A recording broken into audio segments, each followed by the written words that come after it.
नमस्कार। अखिल भारतीय आयुर्वेद संस्थान की तरफ से मैं doctor Divya Kajaria, associate professor department of काय चिकित्सा, आप सभी का अभिनंदन करते हैं। जैसा कि हम सभी जानते हैं कि माननीय प्रधानमंत्री जी की ये संकल्पना है कि 2025 तक भारत को टीबी मुक्त कर दिया जाए। इस संकल्पना की सिद्धि के लिए ministry of Ayush, government of India के सौजन्य से अखिल भारतीय आयुर्वेद संस्थान के माध्यम से एक जन आंदोलन चलाया जा रहा है। इस अभियान के अंतर्गत छुपा हुआ टीबी की पहचान, उसके निदान, उसके कारणों तथा उसके उपचार एवं उनके उपचार में आयुर्वेद की भूमिका को व्याख्यानों के माध्यम से जन साधारण के बीच में प्रस्तुत किया जाएगा। यह अभियान इस बात को सुनिश्चित करेगा कि टीबी उन्मूलन के अभियान में जन भागीदारी को सुनिश्चित किया जाएगा।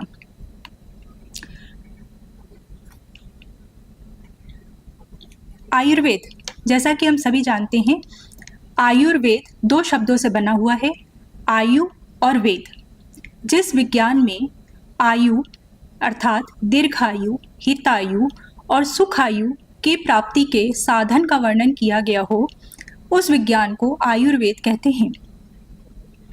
आयुर्वेद का प्रयोजन व्याधि उपशिष्टानां व्याधि परिमोक्षः तथा स्वास्थ्यस्य स्वास्थ्य रक्षणम दोनों है। अर्थात सिर्फ व्याधि का परिमोक्ष करना ही स्वास्थ्य लाभ का प्राप्ति का साधन नहीं है। स्वास्थ्य के नियमों का परिपालन करके ही उपलब्ध किया जा सकता है। स्वास्थ्य की उपलब्धि के लिए यह आवश्यक है कि व्यक्ति स्वास्थ्य के नियमों का, जिसका वर्णन आयुर्वेद में किया गया है, उसका परिपालन करे। यह नियम दिनचर्या, ऋतुचर्या, सद्व्रत इत्यादि माध्यम से परिपालन किए जाने योग्य हैं। यह बात जानने योग्य है कि सिर्फ व्याधि का न होना ही स्वस्थ या स्वास्थ्य नहीं है। अतएव आयुर्वेद के अधिकार क्षेत्र में यह परिचर्चा आती है कि हम जन साधारण के बीच इस बात को सूचित किया जा सके, इस बात की पहुंचाया जा सके कि किन विधि या किन उपायों या किस तरह की दिनचर्या, ऋतुचर्या इत्यादि का परिपालन करके वह स्वास्थ्य की उपलब्धि कर सकता है।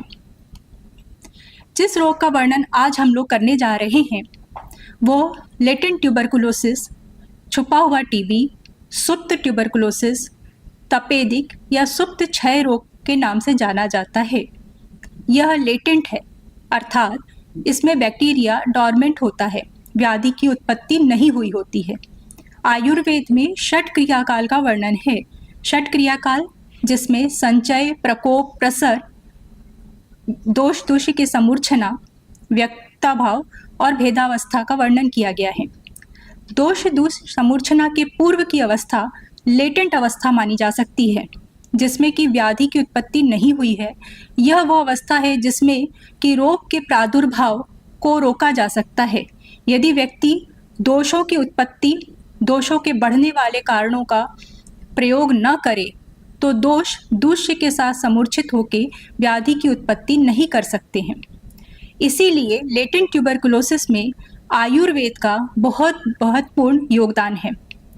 इस अवस्था में हम लोगों को जनसाधारण को यह समझाना है कि आप किस तरह की नियम या दैनिक दिनचर्या का प्रयोग करके इस रोग को उत्पन्न होने से रोक सकते हैं।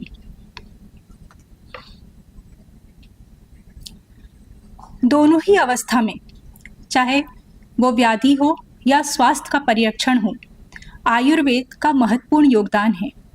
कोविड काल में मिनिस्ट्री ऑफ आयुष के द्वारा किए गए उल्लेखनीय योगदान के कारण तथा संपूर्ण आयुर्वेद जगत के द्वारा किए गए प्रयासों के फलस्वरूप आज भारतीय समाज में आयुर्वेद को सबसे ज़्यादा विश्वसनीय चिकित्सा प्रणाली के रूप में स्वीकृत किया गया है। आज जनता आयुर्वेद पे विश्वास करती है और वो सबसे पहले आयुर्वेद चिकित्सा की वर्णित औषधियों का प्रयोग करना उचित समझती है। क्योंकि इसमें साइड इफ़ेक्ट नहीं है। इसलिए आयुर्वेद के चिकित्सकों की, शिक्षकों की, विद्यार्थियों के दायित्व रोग के उन्मूलन तथा रोग के रोकथाम के लिए बहुत ज़्यादा बढ़ गई है। हमें अपने दायित्वों की पूर्ति के लिए जनसाधारण को यह बताना ज़रूरी है कि किस प्रकार से आयुर्वेद उनकी सहायता कर सकता है। लेटेंट ट्यूबरकुलोसिस में, जैसा कि हम जानते हैं कि ट्यूबरकुलोसिस एक संक्रामक व्याधि है। जब व्यक्ति संक्रमित होता है, उस अवस्था से लेके जब तक व्याधि सक्रिय रूप में आती है, उस अवस्था तक व्यक्ति कई अवस्थाओं से गुजरता है। उन अवस्थाओं में वह समाज के कई जगह पे भी जाता है, जिससे कि वो संक्रमण फैला सकता है। यदि प्रथम दृष्टया किसी व्यक्ति से ये कह दिया जाए कि आपको खांसी होने पे ट्यूबरकुलोसिस की संभावना हो सकती है, तो वो इस बात को कभी भी स्वीकार नहीं करेगा। सबसे पहले वो अपने जो किचन मेडिसिन जिसे कहा जाता है उसका प्रयोग करेगा। उसके बाद वो आयुर्वेद में या किसी भी प्रकार की ऐसी उपचार का प्रयोग करेगा जिसमें उसको ये प्रतीत हो कि इसमें किसी भी प्रकार की हानि नहीं हो सकती है। इसलिए इस अवस्था में सबसे पहले जो हमारा दायित्व है, जो आयुर्वेद के भिषक या आयुर्वेद के चिकित्सकों का दायित्व है, वो बहुत बढ़ जाता है। क्योंकि यदि इसी अवस्था में रोगी को ठीक से समझा दिया जाए, उसको ये बता दिया जाए कि उसको क्या करना चाहिए, क्या नहीं करना चाहिए, किन जांचों का प्रयोग करवाना चाहिए, कैसी औषधियों का प्रयोग करना चाहिए, चिकित्सीय परामर्श लेना चाहिए, तो टीबी उन्मूलन के लिए किए गए प्रयासों में एक सार्थक प्रयास होगा। जैसा कि हम देख पा रहे हैं, इस चित्र में 3 अवस्थाएं दिखाई गई हैं। एक जिसमें कि पूरी तरह से निरोगी अवस्था है, दूसरा जिसमें कि छुपा हुआ टीबी जिसे हम लोग लेटेंट ट्यूबरकुलोसिस कहते हैं वो अवस्था है, तीसरा जिसमें कि सक्रिय टीबी जिसे एक्टिव ट्यूबरकुलोसिस कहते हैं वो अवस्था है। जो अवस्था निरोगी है उसमें न तो टीबी का बैक्टीरिया है और न तो टीबी की डिजीज डेवलप हुई है। दूसरी अवस्था वो है जिसे हम लोग लेटेंट ट्यूबरकुलोसिस कहते हैं। इस अवस्था में शरीर में टीबी का बैक्टीरिया मौजूद होता है, लेकिन वह सक्रिय नहीं होता है। तीसरी अवस्था जिसे एक्टिव ट्यूबरकुलोसिस कहते हैं, इसमें टीबी का बैक्टीरिया शरीर में एक्टिवली मल्टीप्लाई कर रहा होता है और डिजीज की उत्पत्ति हो चुकी होती है। लेटेंट ट्यूबरकुलोसिस, इसके बारे में जानना क्यों जरूरी है, इसका उपचार क्यों जरूरी है, ये एक बहुत ही महत्वपूर्ण प्रश्न है जो बहुतः पेशेंट पूछते हैं कि अगर इसमें कोई लक्षण नहीं है तो इससे हमें होने वाला खतरा ही क्या है, हम इसका इलाज क्यों करवाएं। तो ये जानना ज़रूरी है कि जो WHO की परिभाषा के अनुसार लेटेंट ट्यूबरकुलोसिस एक ऐसी अवस्था है जिसमें परसिस्टेंट इम्यून रिस्पॉन्स होता है, क्योंकि बैक्टीरिया जो शरीर में उपस्थित होता है उसको शरीर एक एंटीजन के रूप में स्वीकृत करता है और एक परसिस्टेंट इम्यून रिस्पॉन्स देता है। इसमें संक्रमण होता है परंतु रोग नहीं उत्पन्न हुआ होता है। यानी कि ये एक ऐसी स्टेज है जिसमें इन्फेक्शन तो है बट डिजीज नहीं है। चूंकि इन्फेक्शन होता है बट डिजीज डेवलप नहीं हो पाती है, क्योंकि बैक्टीरिया सुप्तावस्था में या डॉर्मेंट अवस्था में होता है और इसलिए वो एक्टिवली मल्टीप्लाई नहीं कर पाता। बहुतः क्या होता है कि जो व्यक्ति संक्रमित होता है, एक्टिव ट्यूबरकुलोसिस में होता है, जब वो खांसता, छींकता या थूकता है तो उसके खांसने, छींकने या थूकने के माध्यम से एयर ड्रॉपलेट यानी संक्रमित जो बैक्टीरिया होता है, बैक्टीरिया सांस के माध्यम से बाहर हवा में फैल जाता है और जब एक व्यक्ति, निरोगी व्यक्ति उस हवा में सांस लेता है तो वो बैक्टीरिया पुनः उसके फेफड़ों में प्रवेश कर जाता है। 90 से 95% लोगों में इस संक्रमण को रोक लिया जाता है। बॉडी की इम्यून सिस्टम के द्वारा एक ग्रेनुलोमा जैसी स्ट्रक्चर बनाई जाती है। यह एक दीवारनुमा स्ट्रक्चर होती है। जब बैक्टीरिया फेफड़ों के माध्यम से एल्वुलाई में पहुंचता है तो एल्वुलाई में जो ब्लड सेल्स होती हैं, मोनोसाइट्स, वो उसको इंगल्फ कर लेती हैं और मैक्रोफेजेस बन जाती हैं। यह मैक्रोफेजेस उसके चारों ओर एक दीवारनुमा स्ट्रक्चर बनाती हैं जिसको ग्रेनुलोसाइट्स कहते हैं। यह ग्रेनुलोमा स्ट्रक्चर जो होती है वो उस बैक्टीरिया को वहीं पर रोक देती है ताकि वो बैक्टीरिया शरीर में बाहर फैल ना सके। यह ग्रेनुलोमा भी 2 प्रकार का होता है। एक केशिएटिंग होता है जिसमें कि बीच में नेक्रोटिक प्लेक होता है, एक दूसरा जिसमें नॉन सीएसीटिंग होता है, इसमें नेक्रोसिस नहीं हुई होती है। ट्यूबरकुलोसिस में नेक्रोसिस पाई जाती है, नेक्रोटिक ग्रेनुलोमा पाया जाता है। ग्रेनुलोमा अन्य अवस्थाओं में भी पाया जा सकता है, जैसे कि ऑटो इम्यून डिजीजेस में। जब यह ग्रेनुलोमा बन जाता है तो संक्रमण वहीं पर रुक जाता है और बाहर शरीर में नहीं फैल पाता। लेकिन जब कभी भी शरीर की इम्यूनिटी या रोग प्रतिरोधक क्षमता कमज़ोर होती है तो यह ग्रेनुलोमा रप्चर कर जाता है और बैक्टीरिया शरीर में अन्य अंगों में भी फैल जाता है। इसीलिए छुपे हुए टीबी को नज़रअंदाज करना, अनदेखा करना उन लोगों में जिनके में की इम्यूनिटी कमज़ोर है, कम है, या जो किसी भी प्रकार से इम्यूनो कॉम्प्रोमाइज्ड हैं या ऐसी किसी भी अवस्था से जूझ रहे हैं जिसमें उनकी इम्यूनिटी पर प्रभाव पड़ रहा है, उनके लिए खतरनाक हो सकता है। अब जानते हैं ट्यूबरकुलोसिस क्या है। ट्यूबरकुलोसिस हम सभी जानते हैं एक संक्रामक व्याधि है। यह फेफड़ों के अतिरिक्त शरीर के अन्य अंगों में भी हो सकती है। यह खांसने, छींकने या थूकने के माध्यम से हवा के द्वारा एक व्यक्ति से दूसरे व्यक्ति में फैलती है। एक प्रकार से यह कम्युनिकेबल भी है और कंटेजियस रोग भी है। टीबी एक व्यक्ति से दूसरे व्यक्ति में फैल सकती है, संक्रामक है। अगर इसका उपचार सही समय पे कर लिया जाए, दवाइयाँ ले ली जाए तो ये पूर्णतः ठीक भी हो जाती है। लेकिन जिन व्यक्तियों में अगर वो एक देश से दूसरे स्थानों पे जा रहे हैं जहाँ पे बहुत ज़्यादा ट्यूबरकुलोसिस के पेशेंट हैं, या फिर ऐसा कोई व्यक्ति किसी ऐसे व्यक्ति के संपर्क में रह रहे हैं जिनमें कि एक्टिव ट्यूबरकुलोसिस है, या फिर ऐसे व्यक्ति जिनमें इम्यूनिटी कमज़ोर है जैसे diabetes, HIV, chronic liver disease, chronic kidney diseases, ऐसे व्यक्तियों के संपर्क में आने वाले व्यक्तियों में छुपा हुआ टीबी का खतरा होता है और इन सभी व्यक्तियों को छुपे हुए टीबी के लिए इलाज लेना आवश्यक होता है। अब जानते हैं कि छुपा हुआ टीबी यानी लेटेंट ट्यूबरकुलोसिस और एक्टिव टीबी में क्या अंतर होता है। जैसा कि हमने बताया, छुपा हुआ टीबी वो अवस्था है जिसमें कि टीबी का बैक्टीरिया शरीर में होता है परंतु शरीर में वो निष्क्रिय होता है, डॉर्मेंट होता है, जबकि सक्रिय अवस्था में बैक्टीरिया एक्टिव मोड में होता है, वो मल्टीप्लाई कर रहा होता है और इसके कारण वह शरीर में व्याधि उत्पन्न करने में सक्षम होता है।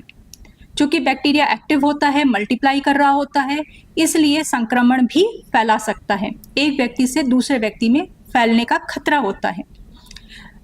लेटेंट ट्यूबरकुलोसिस में जो सामान्यतः माना गया है कि लगभग यदि 100 में से 10 व्यक्तियों को लेटेंट ट्यूबरकुलोसिस इम्यूनिटी कमज़ोर होने पर एक्टिव टीबी में परिवर्तित हो सकता है। लेटेंट ट्यूबरकुलोसिस का प्रिवलेंस जानने का कोई सही मानक नहीं है, लेकिन WHO ये मानता है कि लगभग विश्व की 1/3 जनसंख्या को लेटेंट ट्यूबरकुलोसिस है। लेटेंट ट्यूबरकुलोसिस इंडिया में भी इसका प्रतिशत पूर्व में यह 30, 35, 40% तक था, लेकिन कोरोना के बाद यह प्रतिशत में वृद्धि देखी गई है। टीबी ट्यूबरकुलोसिस को जानने के क्या लक्षण हैं, यह बताना जनसाधारण के लिए बहुत ज़रूरी है, क्योंकि सामान्यतः टीबी के लिए जो सोशल स्टिग्मा है, लोग इस बात को स्वीकार नहीं करते कि उनको खांसी, सर्दी, जुकाम अगर हो रहा है या उनको बुखार आ रहा है तो उनको तपेदिक या क्षय रोग होने की संभावना है। ज़्यादातर इस अवस्था में वो लोग घरेलू उपचारों को महत्व देते हैं और रोगी बहुत लंबे समय तक इस रोग के लिए जांच नहीं करवाता, चिकित्सीय परामर्श नहीं लेता है, जिसके कारण वह संक्रमण अन्य लोगों में भी फैलाता है। स्टडीज़ के अनुसार यह माना गया है कि एक संक्रमित व्यक्ति लगभग 10 लोगों को संक्रमण कर सकता है प्रति साल। हर साल एक व्यक्ति से 10 लोगों को संक्रमण हो सकता है।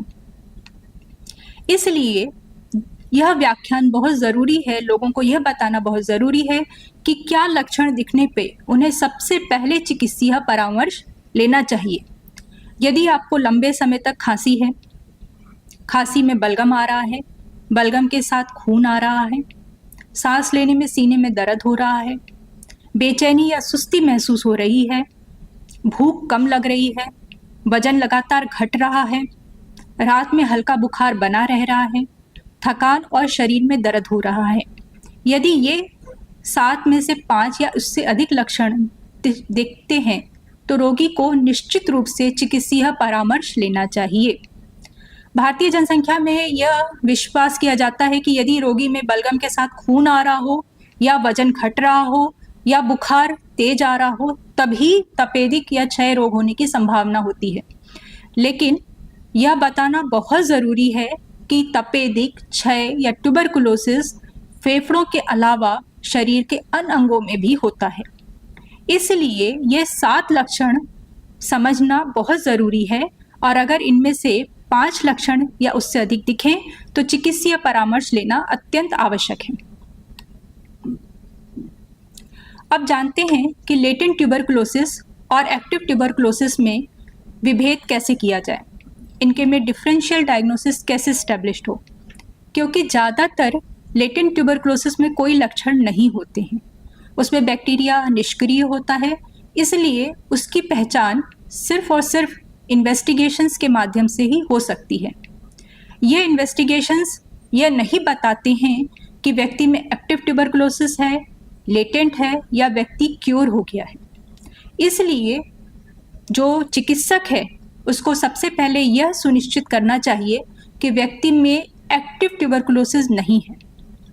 विभिन्न जांच के माध्यमों से जब यह सुनिश्चित कर लिया जाए कि एक्टिव ट्यूबरकुलोसिस नहीं है, तभी उसको लेटेंट ट्यूबरकुलोसिस के लिए मान्यता देनी चाहिए।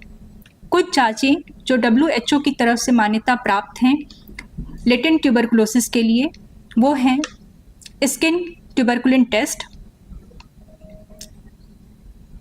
इग्रा यानी कि इंटरफेरॉन गामा रिलीज एसे, ट्यूबरकुलिन स्किन टेस्ट में जिसको TST कहते हैं, मॉन्टोक्स भी कहते हैं सामान्य भाषा में, ये स्किन पे ट्यूबरकुलोसिस के प्रोटीन को लगाने की जांच है, जिससे यह पता चलता है कि शरीर में टीबी के बैक्टीरिया के प्रति इम्यून रिस्पॉन्स उपस्थित है या नहीं है।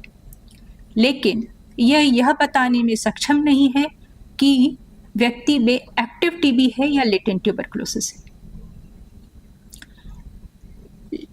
लेटेंट ट्यूबरकुलोसिस के लिए दूसरी जांच, जिसे हम लोग इग्रा कहते हैं, इंटरफेरॉन गामा रिलीज ऐसे है। यह ब्लड टेस्ट है, इसमें रोगी के खून की जांच होती है और यह पता लगाया जाता है कि क्या उसके शरीर में कभी भी टीबी का इन्फेक्शन हुआ है।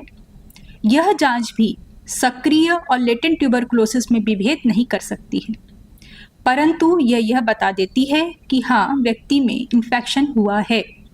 यह दोनों ही जांचें लेटेंट ट्यूबरकुलोसिस के निदान के रूप में मान्यता प्राप्त हैं। इन जांचों को कराने से यह पता चल जाता है कि व्यक्ति में ट्यूबरकुलोसिस का इन्फेक्शन है। ट्यूबरकुलिन स्किन टेस्ट कई बार फॉल्स पॉजिटिव भी आ जाते हैं, क्योंकि ज़्यादातर लोगों को BCG टीकाकरण हुआ होता है। BCG में जिन प्रोटीन का एंटीजन के रूप में यूज़ होता है, वो वही प्रोटीन है जो स्किन ट्यूबरकुलिन टेस्ट में यूज़ होते हैं। इसलिए सबसे पहले एक्टिव ट्यूबरकुलोसिस को यह जानना ज़रूरी है कि जब हम लेटेंट ट्यूबरकुलोसिस की डायग्नोसिस बनाएं तो हम सबसे पहले यह सुनिश्चित कर लें कि किसी भी तरह से व्यक्ति में एक्टिव ट्यूबरकुलोसिस नहीं है।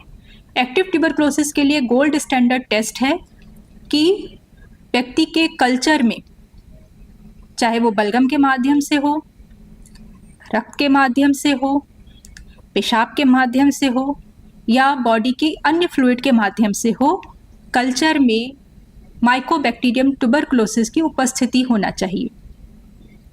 इसकी जांच के लिए आप CBNet, TrueNet का प्रयोग कर सकते हैं, sputum for AFP acid fast bacilli का प्रयोग कर सकते हैं, जीन एक्सपर्ट फॉर MTB का प्रयोग कर सकते हैं। मल के द्वारा भी एक्सपर्ट फॉर MTB का प्रयोग किया जा सकता है। जब इन सभी जांचों में या DNA PCR का भी प्रयोग किया जा सकता है। जब इन सभी जांचों में यह सुनिश्चित कर लिया जाए ये निगेटिव हो और इग्रा पॉजिटिव हो या फिर मॉन्टुक्स पॉजिटिव हो, तब यह सुनिश्चित किया जाता है कि व्यक्ति में लेटेंट ट्यूबरकुलोसिस है।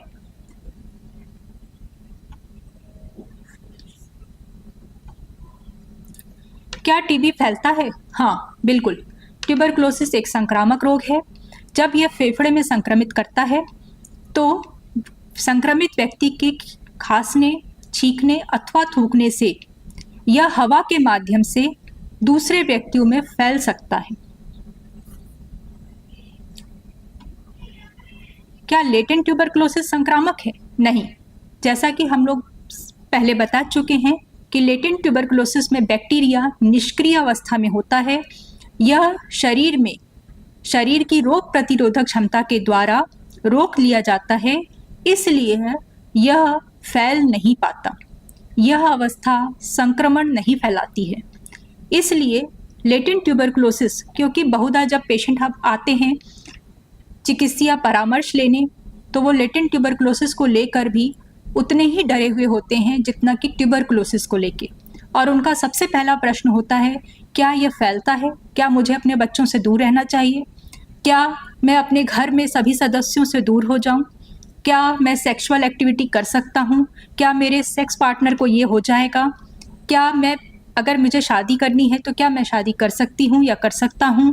क्या मैं बच्चे को दुग्धपान करा सकती हूं? इत्यादि प्रश्नों कि उसके दिमाग में बहुत उलझन पैदा करते हैं। इसलिए सबसे पहले ये बताना बहुत ज़रूरी होता है कि लेटेंट ट्यूबरकुलोसिस संक्रामक अवस्था नहीं है। इस अवस्था में रोगी को आइसोलेशन की ज़रूरत नहीं होती, वह रोग को दूसरे लोगों में नहीं फैलाता है। अगर वो ब्रेस्ट फीडिंग मदर है तो वो ब्रेस्ट फीड करा सकती है। इसका कोई भी खतरा सेक्सुअल एक्टिविटी पे भी नहीं आता है। यह किसी भी प्रकार से बच्चों में भी नहीं फैलता है। क्या टीबी सिर्फ फेफड़ों में होती है? नहीं, टीबी फेफड़ों के अतिरिक्त शरीर के अन्य अंगों में भी होती है। जैसे कि जब ये शरीर के अन्य अंगों को प्रभावित करती है तो उसे एक्स्ट्रा पल्मोनरी ट्यूबरकुलोसिस कहते हैं। जैसे कि अतड़ियों का ट्यूबरकुलोसिस, मस्तिष्क का ट्यूबरकुलोसिस, गुर्दे का ट्यूबरकुलोसिस, गैस्ट्रोइंटेस्टाइनल ट्यूबरकुलोसिस, लसिका ग्रंथियों का ट्यूबरकुलोसिस, त्वचा का ट्यूबरकुलोसिस, हृदय का ट्यूबरकुलोसिस और प्रजनन स्थानों का ट्यूबरकुलोसिस। यह बताते हुए आश्चर्य नहीं होना चाहिए कि भारत में बांझपन या बंधत्व का एक मुख्य कारण छुपा हुआ टीबी भी है। स्टडी में ये देखा गया है कि जिन महिलाओं में प्राइमरी इनफर्टिलिटी है उनमें छुपा हुआ टीबी पाया गया है, और जब छुपा हुआ टीबी का इलाज कर दिया जाता है तो संतति उत्पत्ति में बहुत ही सहायता प्राप्त होती है। क्या टीबी खतरनाक है? नहीं। हाँ, अगर इसका इलाज समय पर न लिया जाए, पूरा न लिया जाए, या फिर रोगी समय पे जांच न करवाए, चिकित्सीय परामर्श न ले, तो ये खतरनाक भी हो सकता है। इसलिए यह हम सभी का दायित्व है कि जनसाधारण को यह बात बताई जाए, समझाई जाए कि ट्यूबरकुलोसिस का समय रहते जांच करवाना, चिकित्सीय परामर्श लेना और उपचार कराना अत्यंत आवश्यक है। लेटेंट ट्यूबरकुलोसिस का इलाज क्यों ज़रूरी है? क्योंकि जब पेशेंट आते हैं तो सबसे पहले उनका प्रश्न यही होता है कि जब इसमें लक्षण ही नहीं है तो इसका इलाज क्यों कराया जाए? जब मुझे रोग ही नहीं है तो मैं इलाज क्यों लूँ?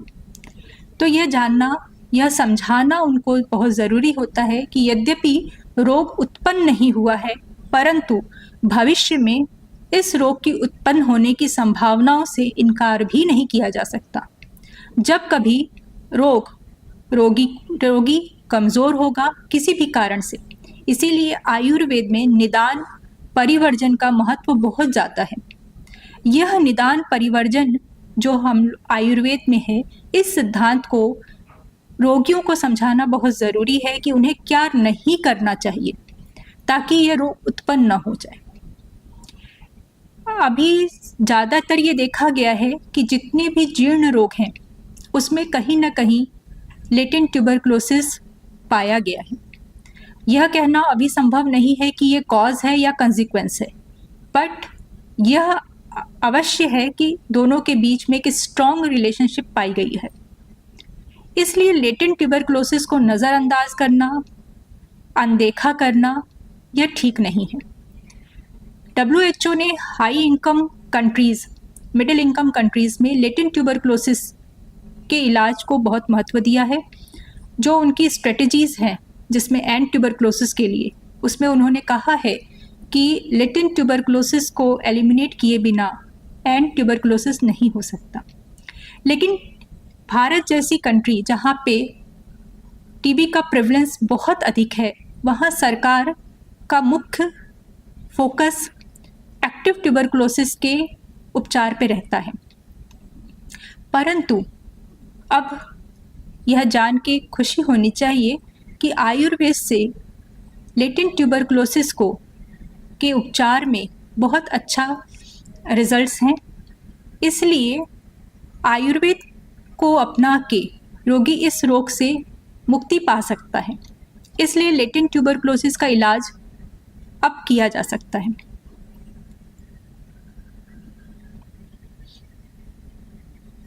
क्या लेटेंट ट्यूबरक्लोसिस का इलाज आयुर्वेद के द्वारा संभव है? हाँ, अभी तक जो सर्वे स्टडी, जो क्लिनिकल ट्रायल किए गए हैं, उसमें लगभग 500 लोगों में यह टीबी गोल्ड पॉजिटिव से नेगेटिव हो गया। लेकिन यहाँ एक चीज़ ध्यान देने की बात है कि लेटेंट ट्यूबरक्लोसिस 3 अवस्था में होता है। एक इंटरमिटेंट, जब रोगी को यह बार बार होता है। दूसरा ट्रांजिएंट, जब ये एक बार होके स्वयं शांत हो जाता है। तीसरा एक्टिव। इन तीनों फेज में से किसी भी फेज में अगर रोगी है तो वह चिकित्सीय परामर्श के लिए आ सकता है, और यह चिकित्सक को निर्धारित करना होता है कि उसको ट्रीटमेंट कितने समय के लिए दिया जाना चाहिए। खास तौर से जो मेडिकल प्रोफेशनल्स हैं, जो मेडिकल प्रोफेशंस में हैं, जो कि लगातार रोगियों के संपर्क में होते हैं और उन्हें यह पता भी नहीं होता कि उसमें से कितने एक्टिव ट्यूबरक्लोसिस के हैं, उनमें यह खतरा ज़्यादा होता है कि इंटरमिटेंट, जब वो रोगी के संपर्क में होते हैं और अगर किसी भी कारण से उनकी इम्यूनिटी कमज़ोर हो रही होती है तो उनमें लेटेंट ट्यूबरक्लोसिस होने के चांसेस बहुत ज़्यादा होते हैं। ट्रांजिटरी फेज में भी वो पेशेंट आ सकते हैं जिनमें कभी उन्होंने एक्टिव ट्यूबरक्लोसिस के पेशेंट के साथ उनका संपर्क हुआ हो, फिर वह संपर्क टूट गया हो और लंबे समय तक वो संपर्क कभी न हुआ हो और उनकी इम्यूनिटी अच्छी हो, तो शरीर स्वयं उनको शांत कर देता है। इसमें दवाइयाँ न भी दी गई हो तो भी टीबी गोल्ड पॉजिटिव से निगेटिव हो जाता है, यह भी पाया गया है। और कुछ ऐसी भी अवस्था होती है जिसमें कि genetic factors, demographic profile, environmental factors, जिसके कारण कि लेटेंट ट्यूबरक्लोसिस एक्टिव फेज में प्रोग्रेशन की तरफ जाता है। इसमें उपचार बहुत नितांत आवश्यक है। आयुर्वेद से इस दिशा में प्रयास किए जा रहे हैं और इसमें सफलता की भी आशा की जा रही है। लेटेंट ट्यूबरक्लोसिस में जो अब तक की स्टडीज़ हुई हैं उसमें इसके आयुर्वेद के उपचार से इसका इलाज संभव है। अब आता है कि लेटेंट ट्यूबरक्लोसिस का निदान कैसे किया जाए। तो जैसा कि हम बता चुके हैं, ट्यूबरकुलिन स्किन टेस्ट, इजरा 2 मान्यता प्राप्त हैं, लेकिन एक सरल विधि जिसका प्रयोग हम लोग कर सकते हैं वो है इस क्वेश्चनियर माध्यम से। ये एक स्क्रीनिंग परफॉर्मा है जो आपकी स्क्रीन पे आप देख सकते हैं। इस स्क्रीनिंग परफॉर्मा में 10 प्रश्न हैं जो यह संभावना बता सकते हैं कि व्यक्ति में लेटेंट ट्यूबरक्लोसिस होने की कितनी प्रतिशत संभावना है। यदि रोगी को बार बार सर्दी जुकाम हो रहा है किसी भी कारण से, या पाचन संबंधित कोई भी कष्ट उसको निरंतर शिकायतें बनी हुई हैं, जैसे कि भूख न लगना, अपचन, पुराना कब्ज होना, कभी पेचिस हो जाना, कभी कब्ज हो जाना, कठोर मल का त्याग करना, या फिर बहुत ज़्यादा खाना खाने के बाद पेट का फूल जाना, शरीर में भारीपन हो जाना, गैस बनना। इस तरह की किसी भी समस्या से यदि वो 3 महीने से या अधिक से जूझ रहा है, या फिर खाना अच्छा खाने के बावजूद उसका वजन नहीं बढ़ पा रहा है, या शरीर का वजन लगातार कम हो रहा है। देखिए, एक एरोडाइजेस्टिव ट्रैक्ट भी होता है। कई बार संक्रमित हेड और नेक के जो ट्यूबरकुलोसिस होते हैं, उनका निदान करना बहुत ही कठिन है, क्योंकि इसमें मुख्यतः पेशेंट जो होते हैं वो स्प्यूटम स्मीयर नेगेटिव होते हैं। तो रोगी ज़्यादातर लेटेंट में ही रह जाता है और वो संक्रमित होता है। जब कभी वो संक्रमण जन्य थूक को स्वयं निगल जाता है तो इंटेस्टाइन या वो अतड़ियों में जाकर भी ट्यूबरकुलोसिस की उत्पत्ति करता है। वहाँ पे इंटेस्टाइनल जो मेसेंट्रिक लिम्फ नोड्स हैं वो स्वेल कर जाती, बढ़ जाती हैं, उनमें सूजन आ जाती है और इस तरह के पाचन संबंधित लक्षण दिखने लगते हैं। भूख कम लगना एक ये बहुत ही बड़ा साइन हो सकता है, क्योंकि जब भूख कम हो जाती, जब शरीर में इन्फेक्शन होता है तो बॉडी का इम्यून रिस्पॉन्स, बॉडी का पूरा फोकस उस इन्फेक्शन से लड़ने में लग जाता है और शरीर का वजन और भूख दोनों कम हो जाती है। ये एक बहुत अच्छा साइन है जिसको हम लोग लगभग सभी रोगियों में पाया गया। एक्सेसिव एंगर, अत्यधिक गुस्सा होना या चिड़चिड़ा। यदि आप रोगी को लगता है या महसूस होता है कि इधर बीच उसका गुस्से का ज़्यादा जल्दी आ रहा है, बात बात पे वो चिड़चिड़ापन महसूस हो रहा है, चीज़ों के प्रति उसका बर्ताव सामान्य नहीं है, तो ये भी एक लक्षण हो सकता है जो कि ये इंगित करे कि हाँ, उसमें कहीं ना कहीं इन्फ्लेमेशन या इन्फेक्शन है। अगर शरीर में लगातार दर्द हो रहा है, अत्यधिक थकान महसूस हो रहा है, ये देखा गया है सर्वे स्टडी में कि जितने लेटेंट ट्यूबरकुलोसिस के पेशेंट थे उनमें विटामिन डी की कमी पाई गई है। फैटीग होना एक बहुत ही सामान्य लक्षण है जो कि इन्फेक्शन को भी शो करता है और ये लेटेंट ट्यूबरकुलोसिस में भी पाया गया है। लैक ऑफ एंथुसियाज्म, मतलब किसी भी कार्य को करने में खुशी नहीं होना, किसी भी कार्य को करने में उत्साह नहीं होना, यह भी एक लक्षण है। महिलाओं में अगर माहवारी की कोई समस्या है, यदि 3 महीने से अधिक से उसको माहवारी ठीक नहीं हो पा रही है, या फिर 2 साल के नियमित सहवास के पश्चात भी उसको संतति उत्पत्ति नहीं हो पा रही है, या किसी भी कारण से रोगी को बार बार अस्पताल आना पड़ रहा है, या फिर उसके किसी एक जोड़ में एकाएक सूजन आ गई हो, एकाएक दर्द हो रहा हो, या उसको चलने में दिक्कत महसूस हो रही हो, या चलने या उस जोड़ से जो भी संबंधित कार्य है वो बाधित हो गए हों, यदि रोगी को बार बार सर में दर्द हो रहा हो, यदि माह में 4 बार से अधिक सिर दर्द हो रहा हो, अगर इनमें से इन 10 लक्षणों में अगर 3 या उससे अधिक 3 से कम है तो वो लो रिस्क में है, 4 से 6 के बीच में है तो मॉडरेट रिस्क में है, और अगर 7 से 10 के बीच में है तो वो हाई रिस्क में है फॉर लेटेंट ट्यूबरकुलोसिस। क्या आयुर्वेद में टीबी का वर्णन है? हाँ, बिल्कुल है। राजयक्ष्मा का वर्णन आयुर्वेद के सभी संहिता ग्रंथों में दिया गया है। क्लिनिकल स्टडी के आधार पे लेटेंट ट्यूबरकुलोसिस को शोष या क्षय की अवस्था के रूप में माना जा सकता है। जो अब तक स्टडीज़ हुई हैं उसमें ये देखा गया है कि यदि 3 लक्षण देखना चाहिए, यदि ज्वर है, ज्वर के साथ कार्य करने की क्षमता कम हो रही है और शरीर का वजन भी कम हो रहा है, तो राजयक्ष्मा है। यदि रोगी में शरीर का वजन कम हो रहा है, साथ में कार्य करने की क्षमता कम हो रही है, तो वो शोष है। यदि रोगी में सिर्फ कार्य करने की क्षमता कम हो रही है तो वो क्षय है।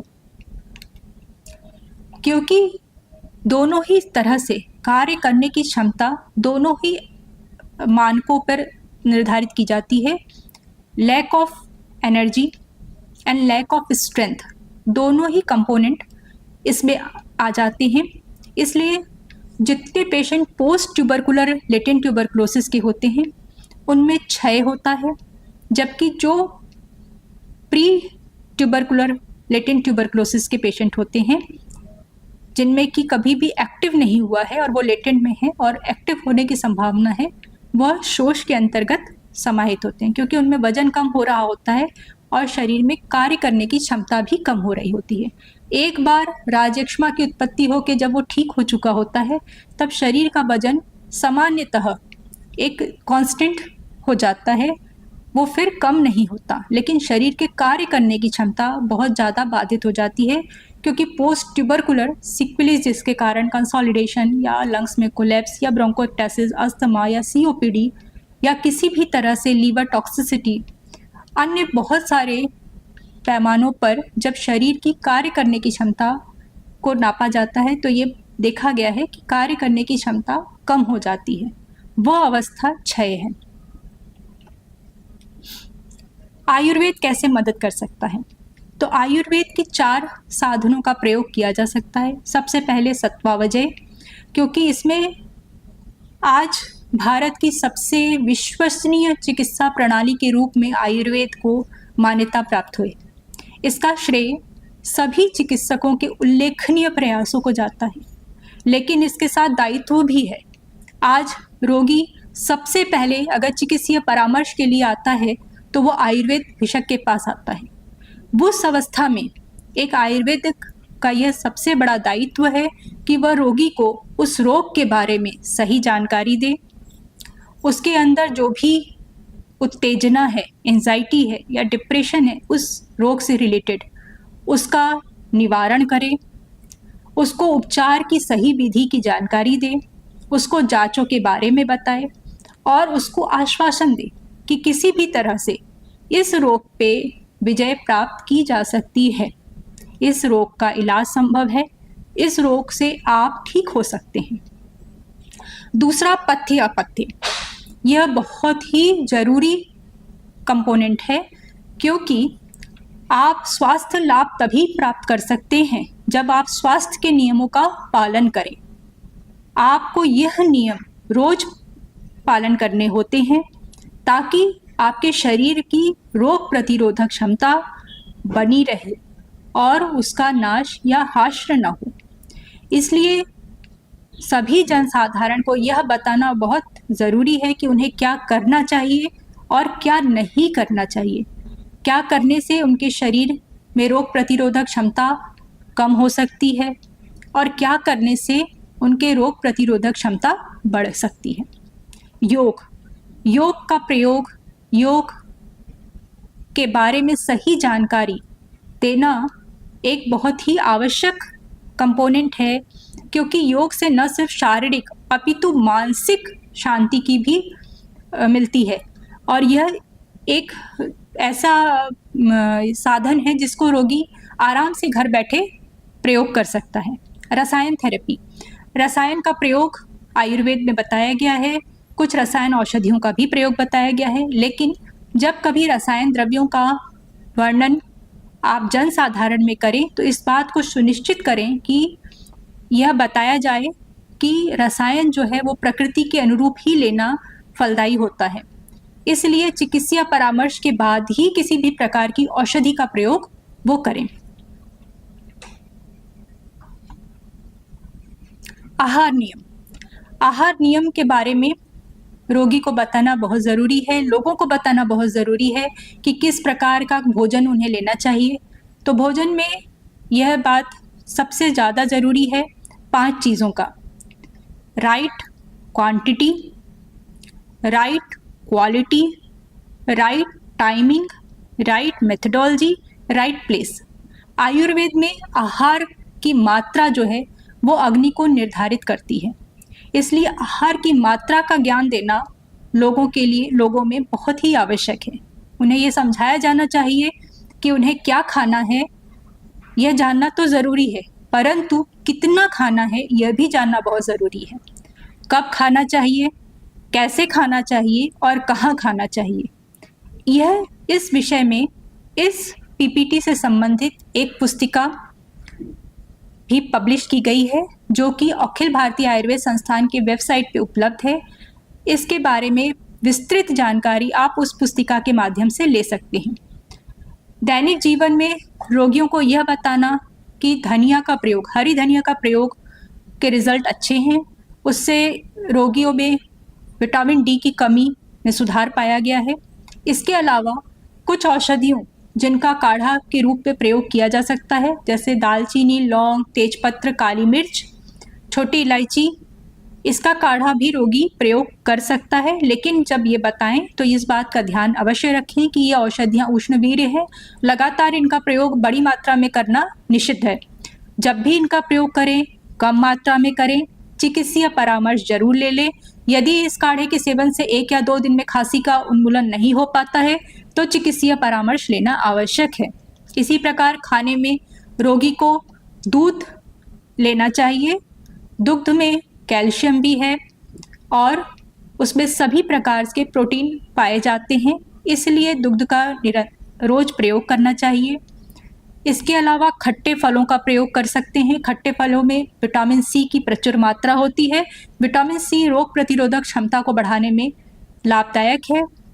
इसके अलावा प्रोटीन के अन्य सोर्स जैसे कि अंकुरित चना, इसका प्रयोग कर सकते हैं।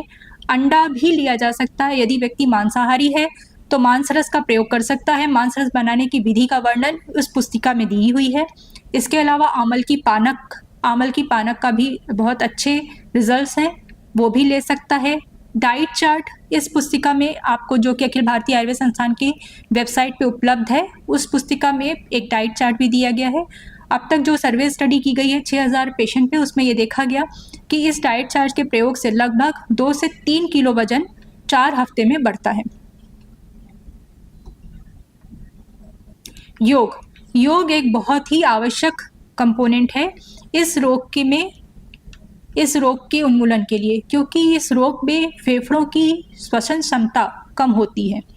योग सबसे सिंपलेस्ट अगर कहा जाए तो अगर प्राणायाम भी वो करता है तो प्राणायाम की सभी विधि, चाहे वो भस्त्रिका हो, भ्रामरी हो, नाड़ी शुद्धि हो, किसी भी प्रकार से प्राणायाम अगर वो कर रहा है तो प्राणायाम करने से 2 महीना तक लगातार अगर उसका प्रयोग करता है तो लगभग 100 मीटर चलने से जितना उसको रेस्पिरेटरी स्ट्रेंथ मिलनी चाहिए उतनी ही बढ़ोतरी उसके vital capacity, tidal volume, expiratory reserve volume और पीक एक्सपायरेटरी फ्लो रेट में देखी गई है। योगा करने से न सिर्फ शारीरिक अपितु मानसिक शक्ति भी प्राप्त होती है, इसलिए रोगी को जरूर बताएं, जनसाधारण में यह बात जरूर दें कि रोज नियमित रूप से योगा के कुछ आसनों का प्रयोग करना चाहिए। यदि उसको लेटेंट ट्यूबरकुलोसिस है तो प्राणायाम, सूर्य नमस्कार, क्योंकि सन एक्सपोजर बहुत ज़रूरी है विटामिन डी के लिए और विटामिन डी का बहुत ज़्यादा हाश्र इस रोग में पाया गया है। इसलिए विटामिन डी के लिए सूर्य नमस्कार, प्राणायाम या किसी भी प्रकार के अन्य योग आसनों का वो प्रयोग नियमित रूप से कर सकता है। जैसे कि इस चलचित्र में दिखाया गया है, इस चित्र में दिखाया गया है भुजंगासन, ताड़ासन, त्रिकोणासन इत्यादि। लेकिन जब यह बात बताई जाए तब इस बात का भी ध्यान रखा जाए कि किसी भी प्रकार के यौगिक आसनों का प्रयोग करने से पूर्व किसी योग इंस्ट्रक्टर का जरूर परामर्श लें। उनके दिशा निर्देश में ही इस प्रकार की किसी भी योगिक क्रियाओं की प्रैक्टिस की जाए। मानसिक स्वास्थ्य, लेटेंट ट्यूबरकुलोसिस में ये देखा, आयुर्वेद में भी ये माना गया है कि 4 निदान हैं राजयक्ष्मा के, उसमें एक क्षय है। क्षय का सब में भी एक कारण है मानसिक अगर वो किसी भी रूप में सोचता बहुत ज़्यादा है, चिंतित है, किसी भी प्रकार का लोभ, मोह, ईर्ष्या, क्रोध इत्यादि, यानी आज के आधुनिक भाषा में अगर कहा जाए तो उसको एंजाइटी है, स्ट्रेस है, तो उस रोग की में लेटेंट ट्यूबरकुलोसिस के एक्टिव होने के बहुत ज़्यादा चांसेस रहते हैं। वो बहुत प्रोन होता है कि वो एक्टिव में परिवर्तित हो जाए। ऐसे पेशेंट्स में ये देखा गया है कि अगर वो लेटेंट ट्यूबरकुलोसिस में हैं तो वो लगातार इंटरमिटेंट में हो जाते हैं, बार बार उनमें रिलैप्स होता है। तो इसलिए चिकित्सक का सबसे पहला दायित्व है कि वह रोगी को रोग के बारे में सही जानकारी दे और उसको आश्वासन दे कि हाँ, इस रोग का इलाज संभव है, यह पूरी तरह ठीक हो जाता है अगर आप नियमित रूप से अच्छे आहार का, अच्छे योग का और स्वयं पे विश्वास रखते हैं, इस रोग के बारे में चिंतित नहीं होते हैं, तो यह रोग निश्चित रूप से ठीक हो सकता है। रसायन द्रव्यों का वर्णन आयुर्वेद में है, जिसमें कि आमल की है, अश्वगंधा है, शिलाजीत है, लौह रसायन है या फिर गिलोय है। इन सभी रसायन द्रव्यों का प्रयोग वो मात्रा के अनुसार कर सकता है, परंतु चिकित्सीय परामर्श लेना अत्यंत आवश्यक है, क्योंकि रोगी में, जैसा कि हमने बताया, लेटेंट ट्यूबरक्लोसिस एक डिजीज नहीं है बट इन्फेक्शनस स्टेज होती है और इसमें इम्यून रिस्पॉन्स लगातार बना रहता है। इस कारण से रोगी में अन्य बहुत सारे रोग उत्पन्न होते हैं। इसको कई क्रॉनिक डिजीजेस में लेटेंट ट्यूबरक्लोसिस का एसोसिएशन देखा गया है। इसके कारण ऑटो इम्यून डिजीजेस में भी इसका एसोसिएशन देखा गया है। इसलिए जब कभी भी जनसाधारण के मध्य यह बात की जाए कि रसायन का प्रयोग करना है, तो उनको यह भी सूचित किया जाए कि आप किसी भी प्रकार के रसायन द्रव्य या आयुर्वेदिक औषधि की लेने के पूर्व चिकित्सीय परामर्श जरूर लें। रोकथाम, चूंकि ये एक ऐसी अवस्था है लेटेंट ट्यूबरक्लोसिस जिसको कि प्रिवेंट किया जा सकता है, जो कि प्रिवेंटेबल स्टेज में होती है, ताकि पेशेंट एक्टिव ट्यूबरक्लोसिस में न हो पहुंचे। इसलिए लोगों को सोशल एटिकेट्स यानी कि सार्वजनिक स्थान पर क्या शिष्टाचार अपनाना चाहिए, इस बारे में शिक्षित करना बहुत ज़रूरी है। उन्हें ये समझाया जाना चाहिए कि अगर वो किसी भी प्रकार से खांसी या उनको किसी प्रकार से सांस की कोई दिक्कत हो रही है या वो श्वसन संबंधित कोई भी रोग से ग्रसित हैं, तो जब वो सार्वजनिक स्थल पे जाएं तो मास्क का प्रयोग करें। सार्वजनिक स्थलों पर थूके नहीं। मास्क लगाने का भी सही विधि की जानकारी दी जानी चाहिए। मास्क इस प्रकार से लगाएं कि नाक और मुंह दोनों ही ढके हुए होने चाहिए। जब टीबी का लक्षण दिखे तो सबसे पहले क्या करना है? सबसे पहले उन्हें इस चीज़ के लिए प्रोत्साहित किया जाना चाहिए कि वो जांच करवाएं। कई बार बहुत ऐसा होता है कि रोगी इस बात को स्वीकृति नहीं करता है कि उसे ट्यूबरक्लोसिस होने की कोई भी संभावना है और वो जांच से पूरी तरह से इनकार कर देता है। इस अवस्था में वो घरेलू उपचार इधर उधर करता है, अपनी तरफ से दवाइयाँ शुरू कर देता है। इसलिए जनसाधारण को इस बारे में शिक्षित करना बहुत ही ज़रूरी है कि जब भी कभी अगर आपको लगातार खांसी आ रही है, खांसी में बलगम या बलगम के साथ खून आ रहा है, या फिर आपका शरीर का वजन कम हो रहा है, आपको बुखार आ रहा है, शाम के समय बुखार बढ़ने लग रहा है, रात में पसीना आ रहा है, थकान महसूस हो रही है, भूख कम हो गई है, या फिर आपको कभी पेचिश हो जाती है, कभी कब्ज हो जाता है, पेचिश के साथ खून आ रहा है, पेट में दर्द हो रहा है, या फिर सिर में बहुत तेज दर्द हो रहा है, बार बार दर्द हो रहा है, बुखार के साथ आक्षेप आ रहा है, या किसी जोड़ में एक का एक सूजन आ गई, जोड़ में बहुत तेज दर्द हो गया, या गले की गांठें उभर आई हैं, या गले या हाथों में गांठें उभर आई हैं, या फिर शरीर में कहीं पे भी गांठ है जो कि उभर आई है और उसमें दर्द है और आपको बुखार हो रहा है, या फिर आपको पेशाब में खून आ रहा है, या फिर किसी भी प्रकार से माहवारी की कोई समस्या है। अगर आप इस तरह की किसी भी समस्या से जूझ रहे हो तो जांच जरूर कराएं, चिकित्सीय परामर्श जरूर लें, पौष्टिक आहार को अनदेखा न करें और नियमित व्यायाम करें, पर्याप्त नींद लें। क्या नहीं करना है तो क्या नहीं करना है, उसमें जांच में देरी नहीं करनी है, चिकित्सीय परामर्श को अनदेखा नहीं करना है। टीबी के प्रसार और रोकथाम दोनों में ही सामूहिक जिम्मेदारी के बारे में लोगों को शिक्षित किया जाना बहुत ज़रूरी है, क्योंकि भारतीय समाज में ये देखा गया है कि ट्यूबरक्लोसिस को एक है की दृष्टि या ऐसे रोग के रूप में स्वीकृति प्रदान है जिसमें कि लोग रोगी को पूरी तरह से समाज से निष्कासित कर देते हैं, अलग कर देते हैं। अगर कोई रोगी ट्यूबरक्लोसिस का है तो जिस स्थान पे वो कार्य कर रहा है वहाँ से निकाल दिया जाता है। अगर वो स्त्री है तो उसको घर से निकाल देंगे, उसको सार्वजनिक रूप में उसको नहीं एक्सेप्ट करते हैं, पारिवारिक रूप से उसकी तिरस्कार करते हैं। तो इसलिए टीबी के बारे में सही जानकारी देना और टीबी के रोगियों का मनोबल बढ़ाना बहुत ही ज़्यादा ज़रूरी है। अब ये जानना चाहिए कि हम लोग इस अभियान जो कि ministry of Ayush government of India की तरफ से चलाया जा रहा है एंड लेटेंट ट्यूबरक्लोसिस 2025, इसमें अपना योगदान कैसे दें। तो आप इस मिशन का हिस्सा बन सकते हैं। आगे स्क्रीनिंग परफॉर्मा दिया जाएगा। उस स्क्रीनिंग परफॉर्मा का प्रयोग करके आप लोगों में लेटेंट ट्यूबरक्लोसिस के लिए स्क्रीन कर सकते हैं।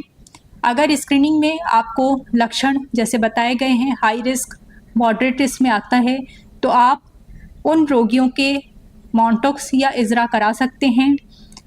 आप लेटेंट ट्यूबरक्लोसिस को जो कि अनदेखे केसेस हैं और जिनमें एक्टिव होने के चांसेस हैं, उनको पोर्टल पे आप उनका रिपोर्ट कर सकते हैं। यदि आप चाहें तो यहाँ पे एक रिपोर्टिंग फॉर्मेट भी दिया गया है, उसके साथ सजेशन फॉर्मेट भी है। अगर इस अभियान में आपको और भी कुछ जोड़ना है तो आप उस अभियान इसमें अपना सुझाव दे सकते हैं। आप अपना और भी किसी भी प्रकार से जैसे आपको लगता हो कि हमें यह किया जाना चाहिए, तो आपके सुझाव आमंत्रित हैं। आप आगे आएं, सुझाव दें। अखिल भारतीय आयुर्वेद संस्थान के वेबसाइट पे ये सारी जानकारी, जिसमें कि यह पीपीटी, इस पीपीटी के माध्यम से जो जानकारी दी गई है वह जानकारी एक पुस्तिका के रूप में संकलित की गई है। वह पुस्तिका भी अखिल भारतीय आयुर्वेद संस्थान के वेबसाइट पे उपलब्ध है। इन पुस्तिका में और इस पीपीटी में दी गई जानकारियों की जिम्मेदारी अखिल भारतीय आयुर्वेद संस्थान लेता है। यदि कोई व्यक्ति, शिक्षक, चिकित्सक अथवा विद्यार्थी व्याख्यान प्रस्तुत करते समय किसी अपनी तरफ से कोई भी अन्य बातों को जोड़ता है तो वह उसकी स्वयं की जिम्मेदारी होगी। इसके अलावा वेबसाइट पर आपको स्क्रीनिंग परफॉर्मा भी मिल जाएगा, सुझाव फॉर्मेट, रिपोर्टिंग फॉर्मेट, जागरूकता के सभी वीडियोस, शिक्षण मॉड्यूल, ये आहार के नियम और योग के नियम, वो सभी वेबसाइट पे उपलब्ध हैं। यह एक गूगल लिंक है, गूगल फॉर्म का यह स्क्रीनिंग परफॉर्मा का लिंक है। इस लिंक को आपको यहाँ से कॉपी करना है, कॉपी करके ब्राउज़र में जाके पेस्ट करना है। जब आप इसको पेस्ट करेंगे तो एक स्क्रीनिंग परफॉर्मा खुल जाएगा। उस स्क्रीनिंग परफॉर्मा में इन्वेस्टिगेटर के नाम पे उस व्यक्ति का नाम दिया जाना है जो उसको यूज़ कर रहा है। स्क्रीनिंग परफॉर्मा में पेशेंट का नाम, उसकी इतिवृत्ति, उसका आधार कार्ड नंबर और उसकी इस प्लेस जहाँ से आप इसको कर रहे हैं उसको इंगित किया जाना ज़रूरी है ताकि उसकी ऑथेंटिसिटी बनी रहे। अगर जब कोई भी व्यक्ति जो 100 या उससे अधिक स्क्रीनिंग करता है तो उसको एक सर्टिफिकेट इशू होगा।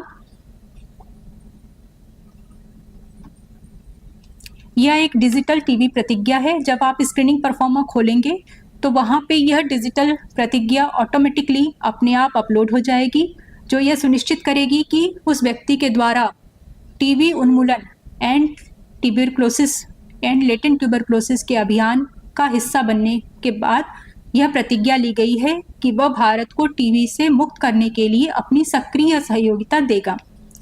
इस क्यूआर कोड पर आपको स्कैन करना है। स्कैन करने से भी यह प्रतिज्ञा खुल जाएगी और पेशेंट को प्रतिज्ञा दिलवानी है।